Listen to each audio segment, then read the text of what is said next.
then I realized that I was kind of getting sick of only seeing fake stuff.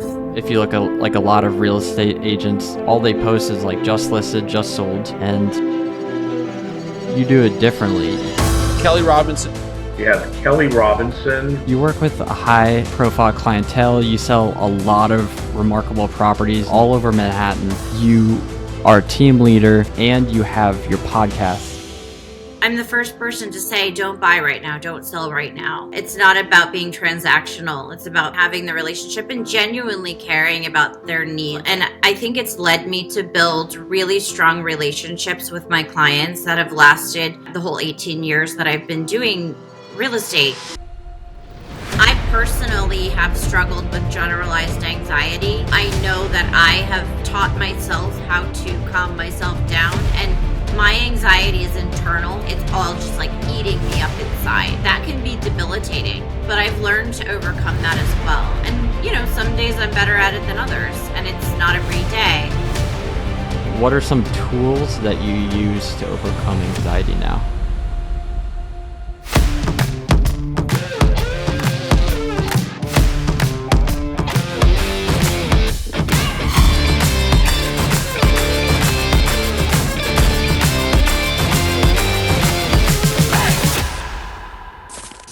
Kelly, thanks for joining. Appreciate you coming.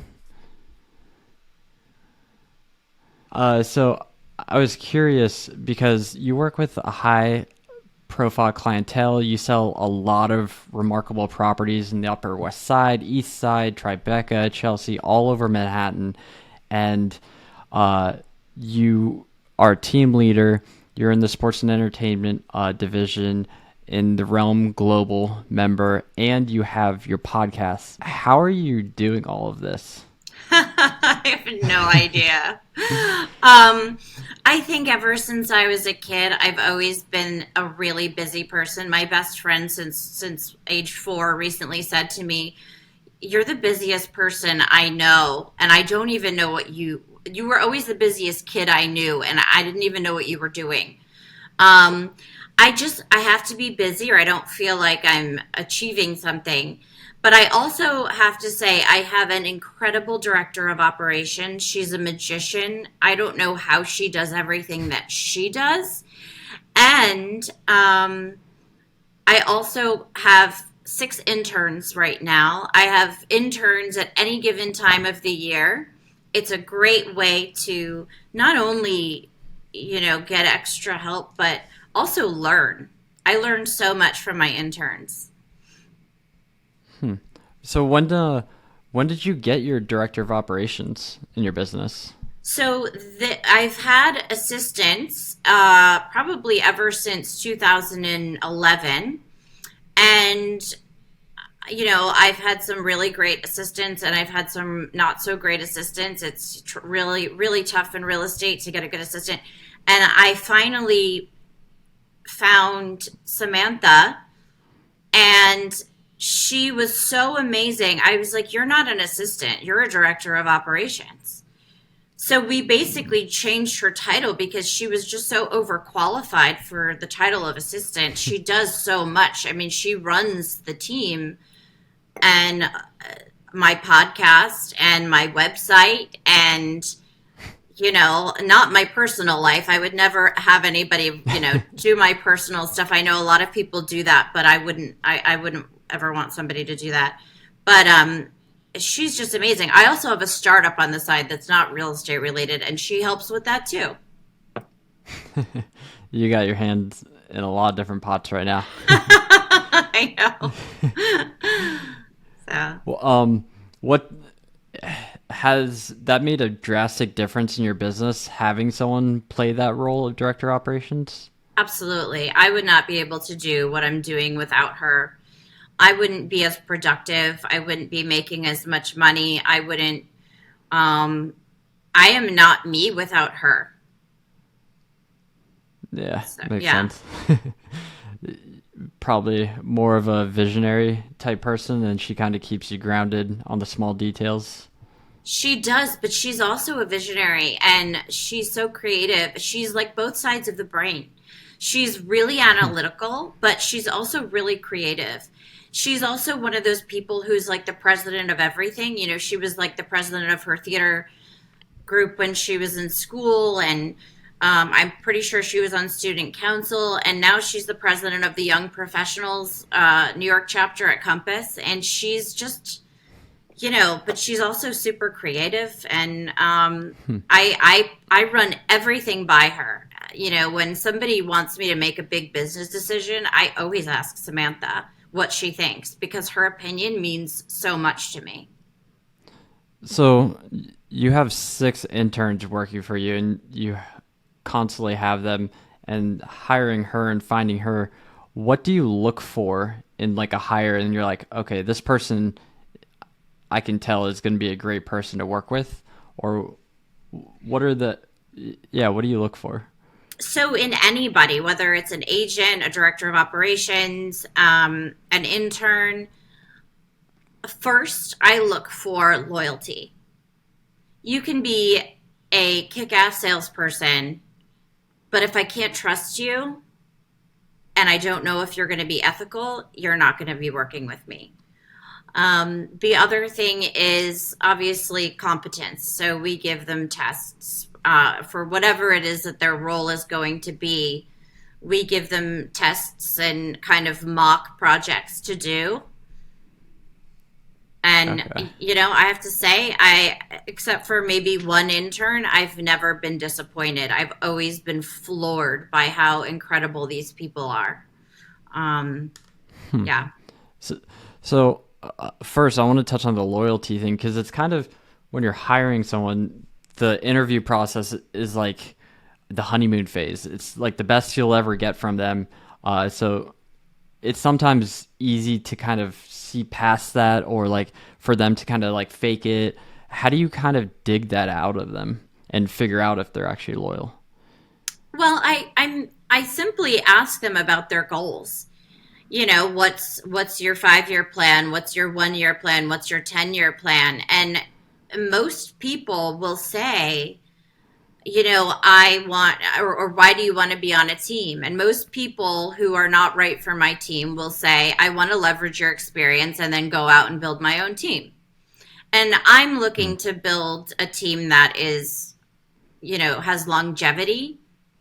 So I probably give a little bit more commission than most team leaders do. I give bonuses. I give credit where credit is due, and I do that because I think it's the right thing to do. And I worked on teams where that didn't happen, but I do that because I want longevity. It's totally disruptive when you lose a team member, or especially an assistant or a director of operations, unless the person is not doing their job. Yeah. Um, so with the competence, like what tasks or tests do you put people through in order to, like, give me a couple of examples? Yeah, so it depends on what they are applying for. I usually do a personality test to see, you know, if they're analytical, if they're creative, what their trust factor is. And, you know, sometimes those tests are accurate and sometimes they're not, but it's helpful.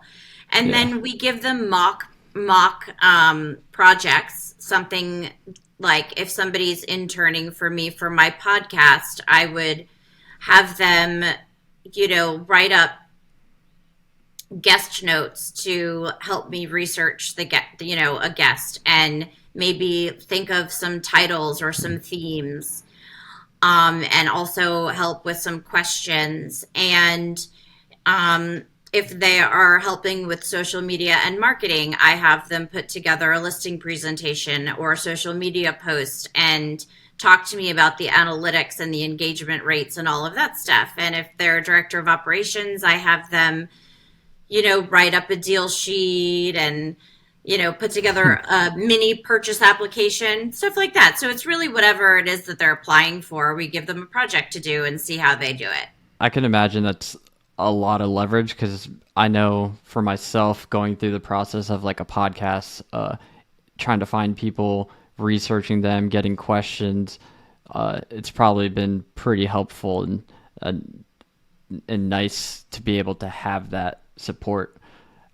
So Yeah. where do you get your interns, like, from somewhere? Like, is it from schools or is it from somewhere else? Yeah, I used to use Indeed, but it's so expensive. I mean, no, not dissing Indeed, but Samantha actually found out about this website called joinhandshake.com, and you can post your internship on there, and they send them out to all the best schools, and then students can apply through there, and it's been fabulous. Oh, that's nice. I Yeah. didn't know there's something like that that kind of like aggregates it. Yeah, joinhandshake.com. That's awesome. So, Yeah. as an earlier agent, did you kind of look against spending money to buy back your time like this differently, or have you always kind of thought like this? So I was on teams before I formed a team. So I saw the value that a good assistant or a good director of operations brought to the table. Something that I did not have when I was on a team was the director of operations or assistant also helping me as a team member. So I incorporate that into my director of operations role. They help all of the agents on the team. I will say when I first got to the point where I really needed help, it was a little bit scary to make the jump, but I knew I had to do it, and I just knew from watching other people that you have to spend money to make money. Time is more valuable. Yeah. And it keeps you doing what you're good at, which is working with clients. Exactly. So, I had a question about, like, why are you doing all of this when it comes to like your podcast, the startup that you're doing? Like, what's your mission in life, and like what drives you? So with the podcast, somebody gave me the idea and said, "You should do a podcast." And I was like, "Really? Like I don't have time for that." And I don't at the time I didn't even listen to podcasts, so I'm like I felt like a fraud, you know? Um but then I started listening and I was like, "You know what? I really love hearing people's stories of success." And entrepreneurship is something that I've always been passionate about. And if I can talk to the people I already know or some that I don't know and learn their stories and especially how their failures led to their success and share that with everybody else, I think that that would be not only inspiring for me, but inspiring for other people. And people like to tell their story. People like to be asked about themselves. It gives them a chance. I've had so many people on my podcast say, I'm always interviewing people, but nobody ever interviews me. And it's fun for them. And it just also just strengthens our relationship. So, you interview a lot of people about their story. I I bet that's gotten you to think about your story introspectively and look back. You used to be an actor. I don't know if you still do it. I assume with everything you do, you might not have time. um, when you look back at your story, what are some things that shaped who you are today? I think the values that my family instilled in me, my parents instilled in me, really shaped who I am today in a good way and also a difficult way because I'm very empathic. And when you're super empathic, you tend to feel other people's pain, and that can be difficult. But you also have to learn how to set boundaries. And I think that took a long time for me to say no to certain things. And I'm a people pleaser. But on the good side of how it shaped me is that I'm a very ethical person. I always try to do the right thing by people, and I think it's led me to build really strong relationships with my clients that have lasted. Some of them have lasted the whole 18 years that I've been doing real estate, because I'm the first person to say, "Don't buy right now, don't sell right now." it's not about being transactional. It's about being, playing the long game and having the relationship and genuinely caring about their needs. And so I think it's also made me a good listener, having parents that instilled values in me. And then I think my acting career also made me a really good listener because the method that I was taught was all about reading the other person and reacting to that. So I think something that my clients tend to say is, wow, you're the only person that actually listened to what I wanted. And I think that goes a long way. So, kind of going down that route, what do you feel like you do differently? Is it because do you just listen? Do you ask more questions? Like, how do you kind of dig into them and make them feel like heard and understood where they respond like that to you? I do ask a lot of questions, but not to the point where I wear them out because you can be really, it can be too much. I try to read them, I try to read them and ask questions and listen just based on the feeling that I get.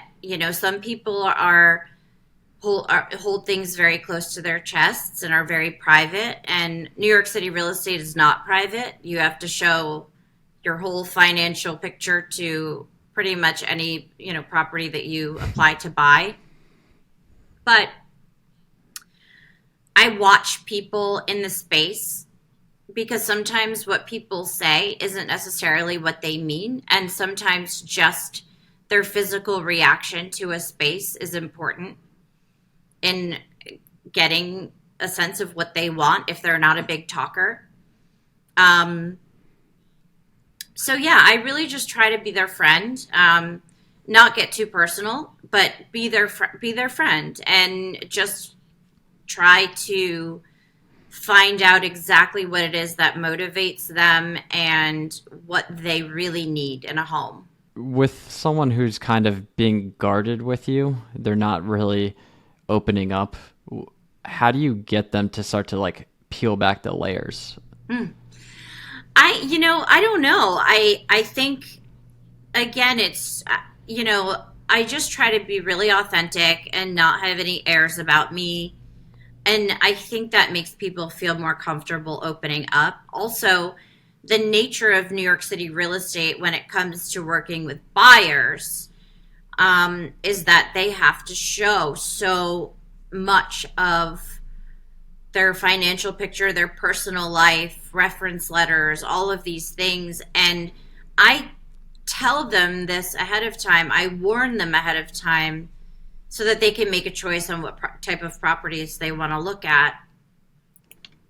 So they start to get comfortable, I think, pretty quickly because they know that it's kind of like a doctor-patient relationship, and they could sue me if I give away their financial information, and I don't want to get sued.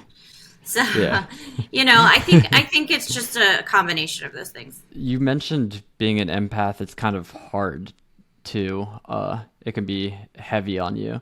Like, how do you kind of move past that, whether it's like your teammates or clients? And is that something you still deal with today? Like holding on to that burden? Because I know people who care a lot for other people and they have that like personality, they almost have a burden on their shoulder for the other person. Yeah, I would say that I still deal with that sometimes, but I try to release it at the end of the day. I think I've gotten much better about setting boundaries and, positive self-talk. Like, okay, you can care about this person and you can help them this much. But at the same time, if it's not your problem and you can't fix it, then you have to release it. So I think I've learned over the years, but as an empath, people who like to take advantage are drawn to empaths, right? So, I've had to get really, and empaths want to see the good in everyone. So, I've learned a lot of lessons for sure, and I think I'm much more in tune with who's taking advantage and who's not now. So, in an industry where someone could say, "Hey, let's go see this house at 8 p.m." or "Let's go see it on the weekend," because of the schedules, I feel like it's very naturally easy to take advantage of someone's time, especially like with the buyer broker agreements. Like if you don't have one, they might be like working with multiple agents. So, Yeah. what have you what have you learned to kind of make sure, like, one, you're not getting taken advantage of, but like to set those boundaries in your business?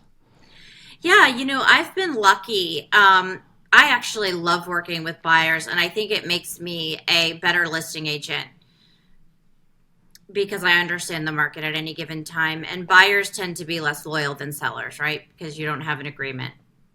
In New York, we Yeah. don't do buyer broker agreements. So Okay. it is uh, you have to trust people. So I tend to, I'm good at qualifying people. If somebody really doesn't know what they want, if they don't have a timeline, if they don't um, have a budget, and it's not because they have unlimited funds, right? Then I kind of know, okay, maybe I'm not going to spend so much time on this person. If they are always late, I will tell them that the appointment is 15 minutes before it is. And I will say to the listing agent, just so you know, my buyer tends to run a little bit late. I'll be there at the time that we scheduled, but um or that I'll be there 15 minutes before we scheduled because I'm letting them know that it's 15 minutes before the time. And when they run in sweating saying I'm so sorry, this happened or that happened or this disaster happened and that's why I'm late, just go along with me. You know what I mean?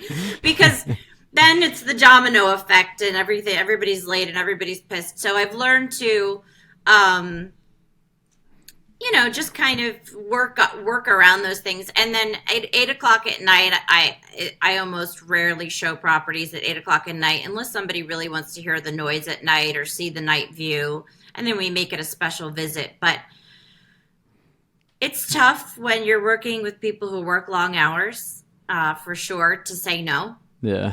Working in like a competitive market like Manhattan and building a business, like there's tons of agents in Manhattan.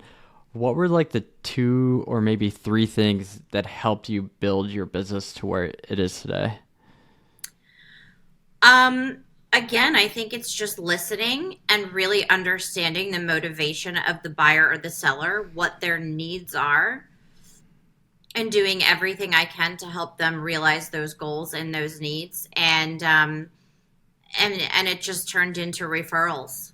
Just doing the right thing turned into a ton of referrals for me. When I first broke into the business in 2005, I was running around sweating like a pig, doing rentals. It's extremely hard to break into the sales part of the business unless you're really connected, which I wasn't at the time because I was young and everybody I was connected to was a struggling artist or actor or musician. Now, they've had, many of them have had their claim to fame, but I realized that I needed to break into sales, and so I became the assistant to a very successful real estate broker at the time who had a team. And I believe that it put me on the fast track.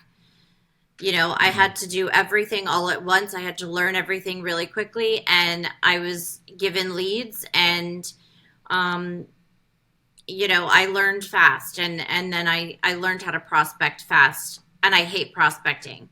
I don't cold call. So I think most of my business is referral based, and I've just been lucky that people have been loyal to me over the years, and I've had too much to do myself. Nice. And I want to get into, because you've mentioned it a couple times, like you mentioned on here, you mentioned on other podcasts, things that you disliked in other teams. That's how you're building your team differently. Um, but I was curious when it comes to working, like for example, as a real estate agent, you're brand new, you can go work for anyone, and you end up working with a top team. And there's, I've spoken to many people now, and it seems like that's been a fast track for many that have been able to go on that path. But then people are sometimes reluctant to go down that path, like on the other side as a brand new agent, because they're like, oh, either they're not going to give me as high of a commission, or I'm just going to be working their low deals, the stuff that they don't want. Like, what would you say to those people that are a little reluctant to work with someone, but it could help them? So I worked on two teams. I won't name them. I was treated terribly. I saw other people treated terribly, just like verbally abused, not paid what they were supposed to get paid, a lot of things like that. I would not give those experiences up for anything because I learned so much about what not to do, what clients hate, what why clients will fire somebody. But I also, those people were successful for a reason, and I learned a lot of what to do as well from them. Like, not everybody's all bad, right? Um, and so, I also learned more about loyalty on my own team because those teams were, revolving doors. I tend to stay longer than most people and stick it out. But I think that somebody who's looking to join a team, and every team is run differently. And I have had people come and work on my team that I thought for sure would have taken an offer from one of the $1 million listing stars. And they came on my team instead. And I think that's because I'm a little more fair with my splits. And I don't just hand off the stuff that I don't want. I have them work on stuff with me so that they learn, the higher end stuff. And I also do all parts of the market. I will do a $300,000 deal, which is on, the very low end in New York City. And I'll do a $30 million deal. I don't discriminate against price, or anything for that matter, but I don't discriminate. So, and I think it's important that everybody learn how to do everything and work with you on exciting projects for them. Because the more money the more money they make, right? And the better they Yep. are, and the more experienced they are because of what you're able to do mentorship wise, the better everybody's going to do on the team. That's why we're a team. Yeah, exactly. And just the benefit of kind of like watch, there's like I do, we do, you do. And just that process of like them watching you, them working with you, and then them doing themselves, which sounds like you kind of do, even like naturally. They learn from everything that you're doing. So with your team, what does that mentorship like look like? Is it meetings? Do you have one-on-ones? Like what does that structure look like around that? Yeah, so we have a team meeting every Monday morning, and we talk about what everybody's doing. And if there are any issues, if anybody needs help with anything, we're also on a group text. So, if anybody needs something, has a question, they ask the whole team, everybody chimes in. We have shared drives, so everybody gets access to documents and vendor lists and attorneys and whatnot. People know that they can call me or text me at any time, and if I'm not available, I'll get right back to them as soon as I am. And they work on listings and with buyers with me. And if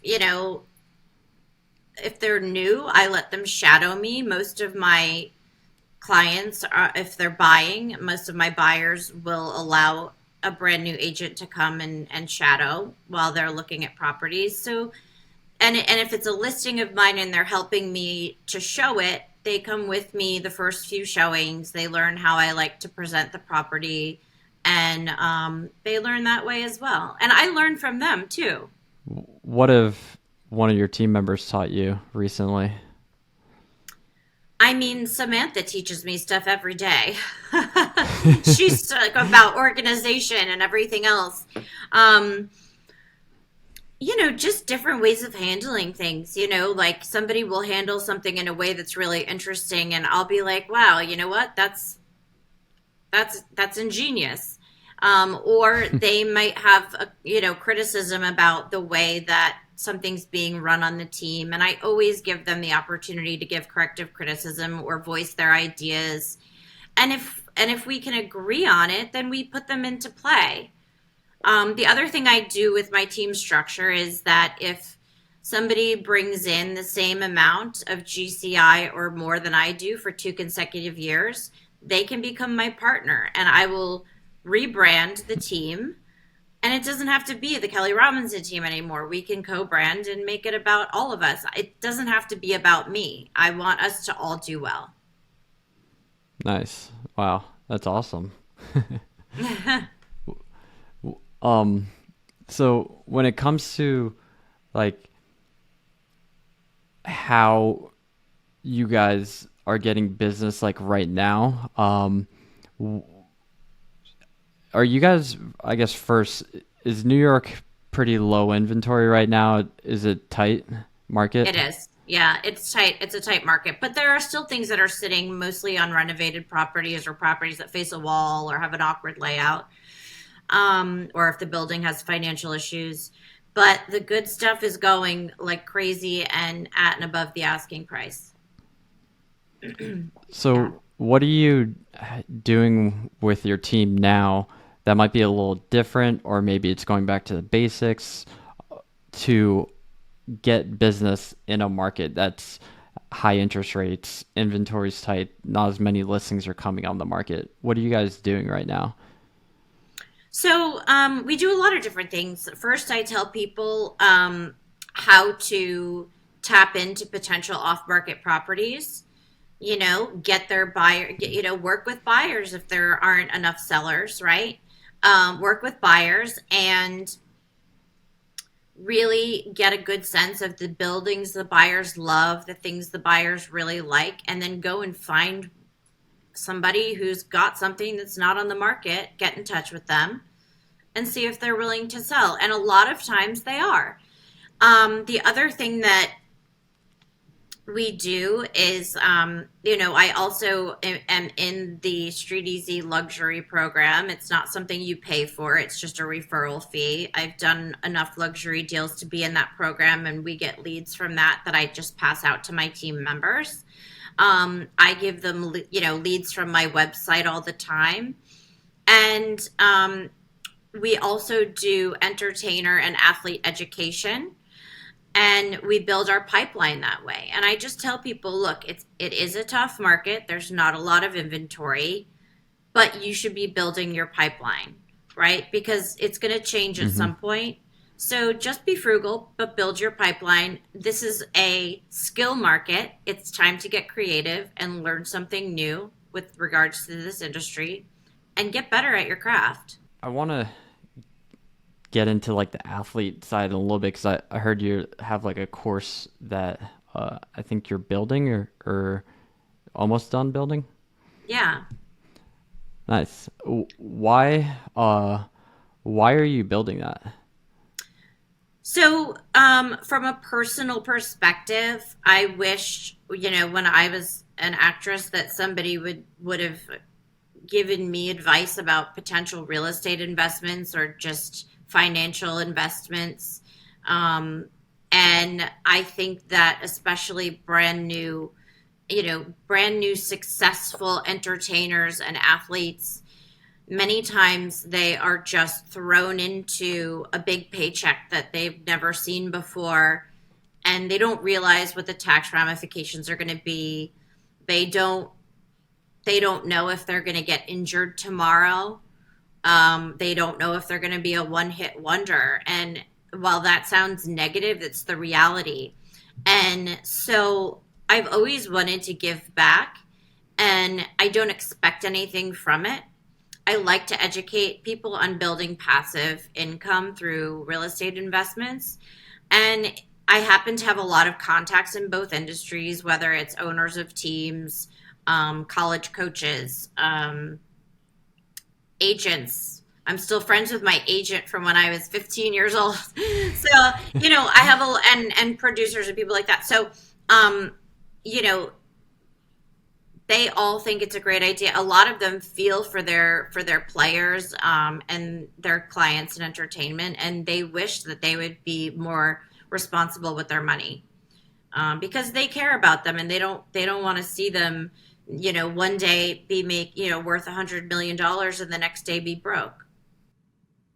So I feel like if I get something out of it other than just the satisfaction of having done something that could help somebody else.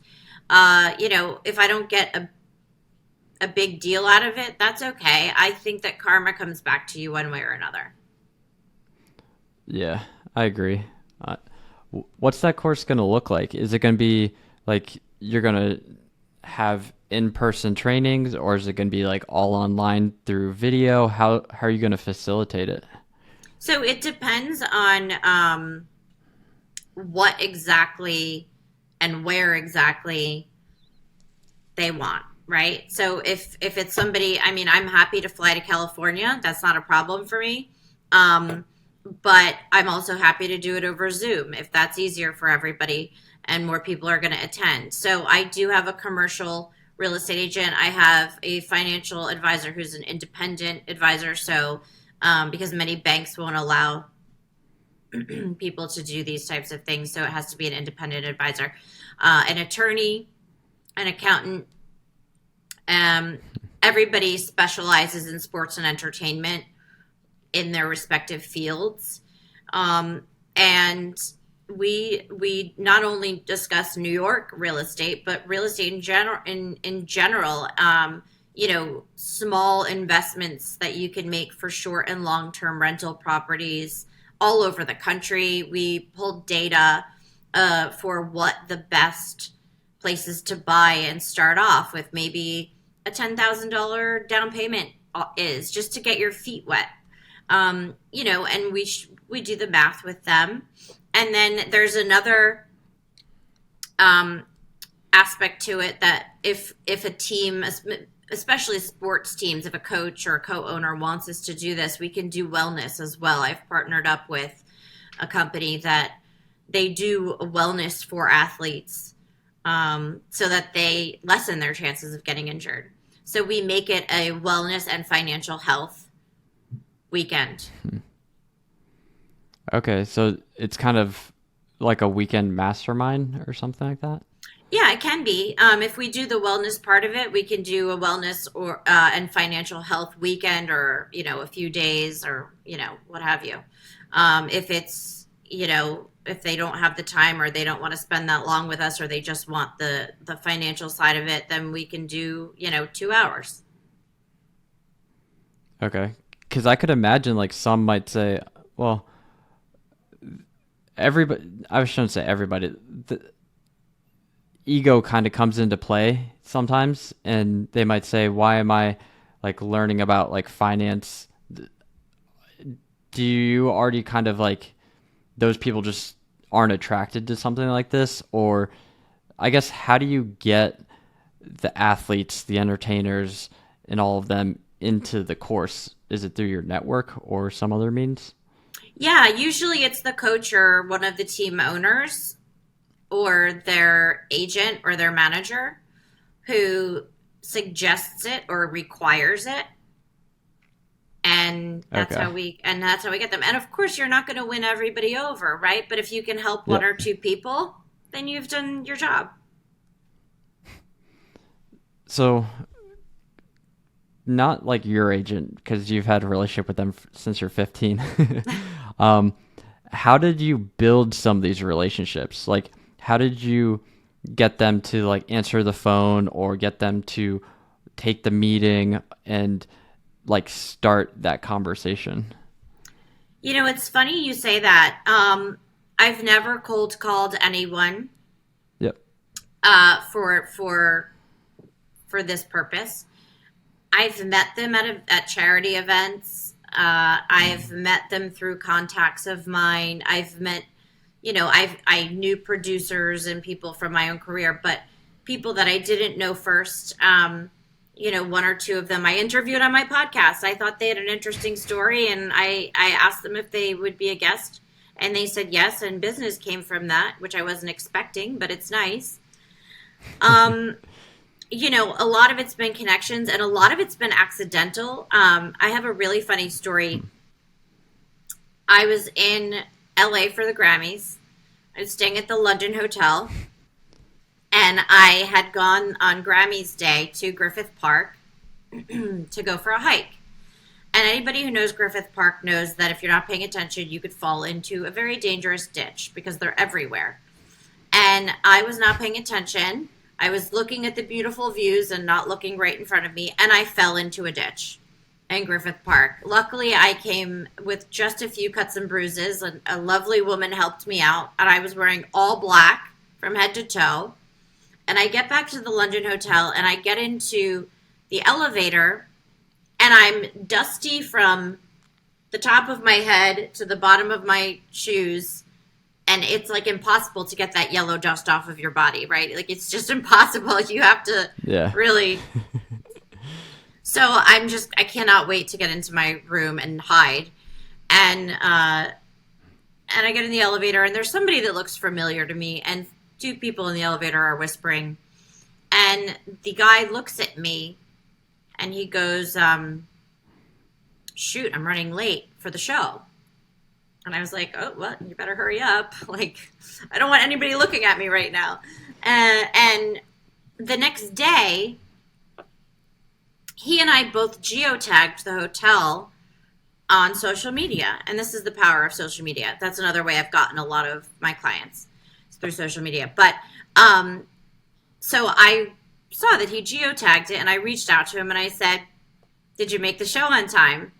And he's like, yes, you're the dusty girl from the elevator. Well, he's now my client. So, he's a recording artist. He's now my client. He remembers me because I was full of dirt in the elevator after having fallen in a ditch. And the power of social media brought us together. That's funny. That's great. I mean, was it just kind of like a seamless conversation after that? You just kind of like went past the dirt part? I kind of laughed, and I was like, I told him the story. And he followed me, and he saw my profile. And I asked him how the show was, and, he saw that I was in sports and entertainment, and he just, started asking me about real estate. So what do you do with social media differently than you think others do to get business? I try to be really authentic, and it's not necessarily brand new people brand new followers on social media that have become clients. I mean, yes, that's happened, but I've used social media to reconnect with people from my past, whether it's kindergarten, high school. I'm working with one of my sorority sisters right now to find a really nicely priced property. I haven't seen her in 20 years, but we felt like we knew each other still because of social media. And because I try to add value on social media and be authentic, she remembered that I was in real estate and reached out to me. And it's really organic, to be honest. And in fact, I've actually started to get rid of some of my followers because I'm really more interested in engagement and quality over quantity. Nice. Yeah. So do you have I assume you probably don't have like a content calendar. You probably do it a little more. How do you think through like the content that you're going to post? Like, what am I going to post today, or what are we going to post this week? What kind of goes into that thought process? So I always post some market data on Mondays or Tuesdays. I post, the teaser for my podcast. And I post sometimes interesting properties that I'm touring, and I don't usually post stuff that I've sold because we're selling stuff constantly. But sometimes I'll post that in my stories. I'll post a really interesting property, but I try to add value, things that people wouldn't necessarily think about, or things that might surprise them coming from a real estate agent, like why it's not necessarily a good idea to make an offer at the asking price as your first bid, and the psychological reasons behind that, as well as the scientifically proven reasons behind that. Uh, I try to add value in some way, shape, or form. I don't have a content calendar, but I do know that I have to post. I also try and mix in a little bit of real life with that.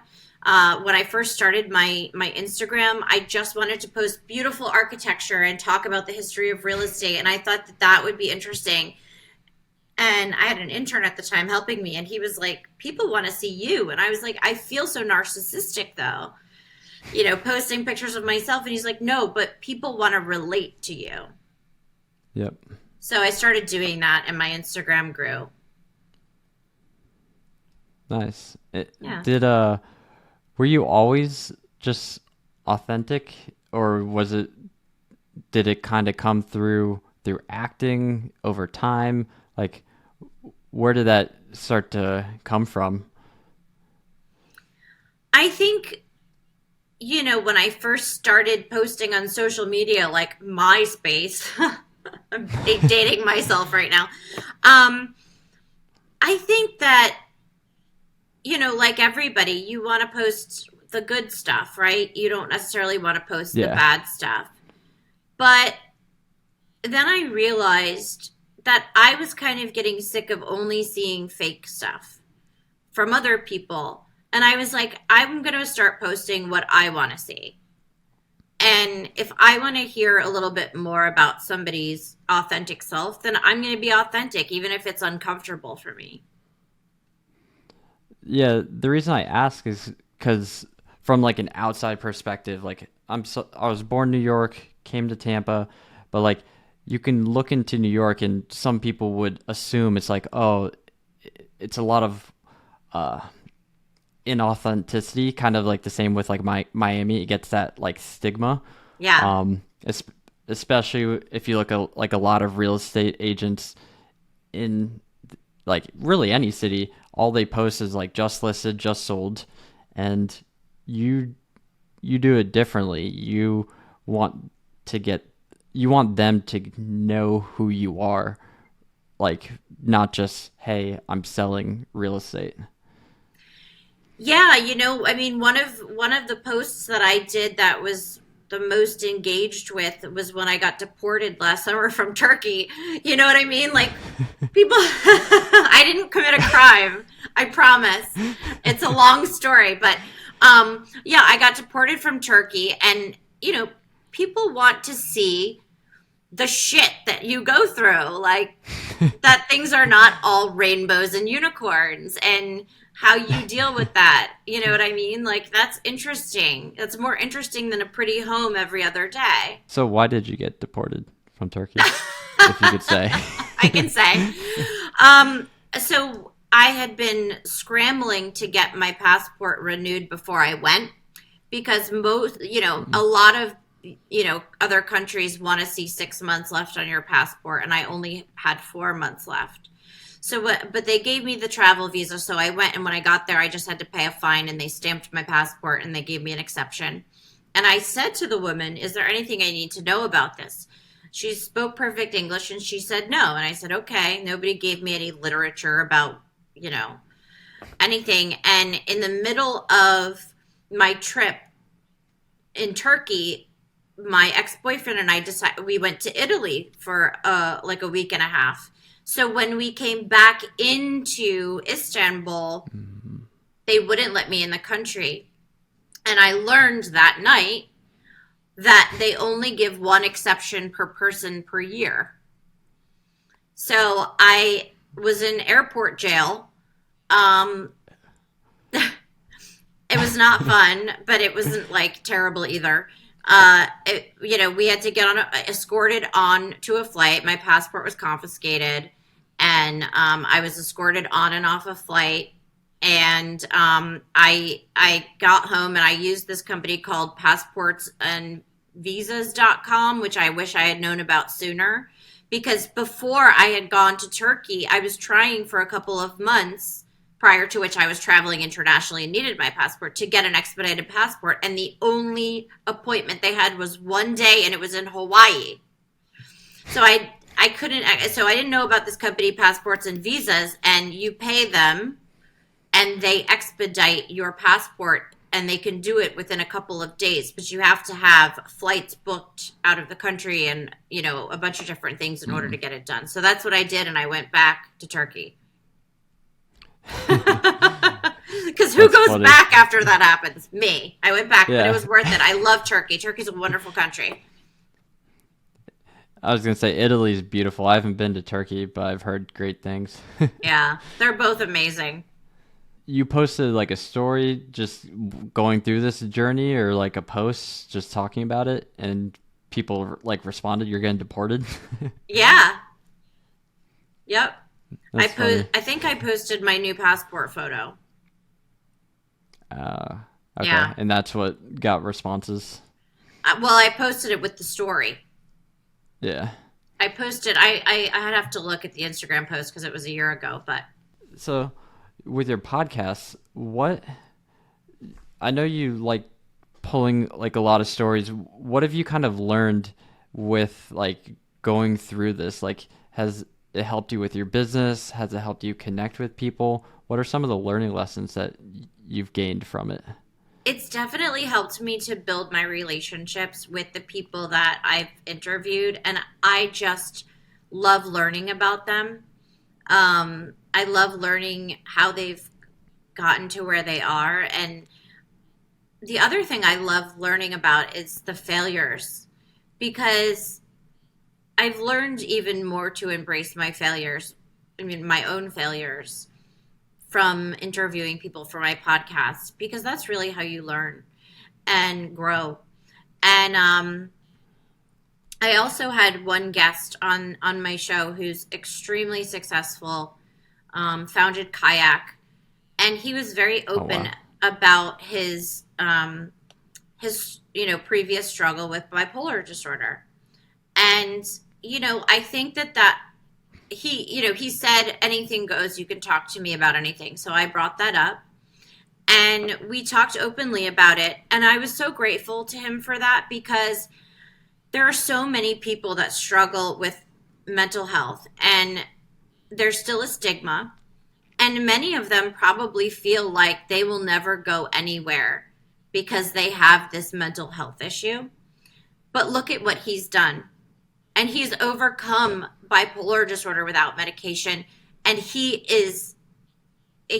starts up companies, every few months. And he's a genius, and he's well loved by so many people. And I just think it's a great message and an inspiring message to send to people who might be going through a tough time and thinking that they'll never make it. Why was bringing that up important to you? Because of that reason, I think, because I really wanted people to see that, you can live with mental illness or a disability of some sort, whether it's physical or mental or what have you, and you can still be successful. You don't have to let it keep you down. Have you seen anyone in real estate struggle with this, or is it something that like is on top of your mind within the industry? I think most people are very quiet about at least mental illness. Yeah. I personally have struggled with generalized anxiety, so I know that I have taught myself how to calm myself down, and my anxiety is internal, so it's not like I have a panic attack and freak out and people will see it. It's all just like eating me up inside. And that can be debilitating, but I've learned to overcome that as well. And, some days I'm better at it than others, and it's not every day. But I know that I've personally have struggled with it myself. So, if you're speaking to the younger Kelly who didn't know how to overcome the anxiety, what would you tell her? I would tell her a few things. I would say do something that scares you every day because it will change your life. Um, and living in fear doesn't make anything better. It just makes it worse. So try to take things at face value and do something about it if you can. And if you can't do anything about it, just accept that. And, doing a meditation or, you know, praying to a God that you believe in or whatever calms you down and makes you feel more at ease is helpful. Talking to a Nice. therapist who's unbiased. That's another taboo subject that people don't always love to talk about. Oh, I am pro therapy all the way. What have you found from that? Is you think, like, for someone like me, someone who hasn't gone down that path, but who's thought about it for a lot of different random reasons, like, why, how has it helped you, and like, why do you think it's important? I think it's really important to find the right therapist first. It's hard to find a good therapist, but once you do, it's great to have an unbiased person to talk to instead of drowning your friends with it or your family with your issues. You can just kind of just vomit whatever's on your mind to this person because you're paying them, and if they're good, they care and they help you work through the situation, right? um, Yep. and then I think the other thing that it did for me is I think I was more of a black and white thinker in the past. Like, I never had there was no like gray area, and life is a gray area. You know what I mean? Like, not everything is black and white. And I think it helped me to see that and be more open minded as a person. I think it also helped me to understand that just that people don't handle things the same way, and that doesn't make it wrong. It just makes it Hmm. different.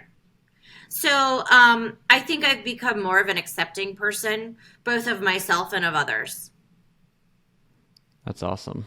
Yeah. That that matching your empathy is probably a big, like, character trait combination. I hope so. So, how do you find a great therapist? Like, how did you vet yours, or what do you think through when you're like, okay, this one is going to be good, this one's going to be bad, or like this one's more likely to be better than others? Yeah, I mean, I went through a few before I found the one that I've been talking to for probably the past 12 years. Um, you know, it's tough. I think now with the ability to read online reviews, you have more access to maybe better, knowing whether somebody's better than somebody else, although there are a lot of fake reviews out there, as we know. Yeah. Um, I ended up asking friends Mm. if they knew of a good person. And surprisingly, people were really open with me. Or I asked people who I knew went to therapy and I saw a really positive change in them. So I do want to ask one question back on the anxious. Uh, what have you? What are some tools that you use to overcome anxiety now? Deep breathing, Okay. pausing to just take a moment and be grateful for something. I find that gratitude can change your whole perspective. So okay, maybe there's a shitstorm right now in this one situation, but look at what else is happening and how great that is and how lucky I am. I try to put things into perspective, and then I'm not a religious person, but I am a spiritual person. And I've recently started doing these like 21-day breakthrough um, prayers in the morning that are like 2 minutes. And a lot of it is just thanking God and being grateful. And I've seen so many incredible things happen just from taking those 2 to 5 minutes every morning. So for some people, it's that. Some people, it's meditation. Some people, it's deep breathing or yoga, or, it's whatever works for you. Yeah, it's finding the practice that you enjoy. Yeah. Something to calm your Nice. mind. Get your mind off of business. So you've accomplished a lot. You're adding more to your plate. You have a team, 6 interns. You've seen, let's call it, just for the sake of this, bad leadership. What does a great leader mean to you? What does being a great leader mean to you? I will say, I definitely look up to people like Robert Refkin, like my friend Andrea Vigano, who's the former CEO of BlackRock Italy. Um, they're really concerned with their employees' quality of life. They genuinely care about people. They understand the business from a personal perspective, and because they were either there working their way up, or they came from a life that had, Rob Refkin's mom was a real estate agent when he was growing up, and she was a single mom. So, I think a great leader has empathy. I think a great leader is open to change and open to corrective criticism, and um, is in tune with this very rapidly changing technological world, and also creates a fun and healthy culture. And I think between the mentorship, between the fact that you're willing to give a little bit more on the commission, your empathy, I think it speaks to you Thank and you. your leadership. So Thank you I so just want, much. you're welcome. I wanted to honor you and say you're a great light for the industry. So Oh, appreciate thank everything that you're you. building. That means so much to me. I really appreciate that, Andrew. You're welcome. um, I do want to ask one last question. Sure. You spend a lot of time learning. What is something that is like either in your ears, in your eyes, or like something that you are consistently like watching or reading or listening to that you can almost not go, let's say, a week without? Huh. Um, God. This is actually probably a vice of mine. I think that, like, I watch Dateline before I go to bed. It's like asking for a nightmare. But I don't, it's like, I'm addicted to it. But I guess I'd rather be addicted to that than drugs. You know what I mean? Yeah. I don't think I could live without a murder mystery in my life. That's awesome. It probably calms you down from all the business and gets your mind off of it, and you just be like, focus on what's on TV. Focus on, like, the murder mystery and all of the gory details totally calms my mind. It probably wasn't worded the best way, but my bad. No, I'm just kidding. I'm joking. I'm teasing.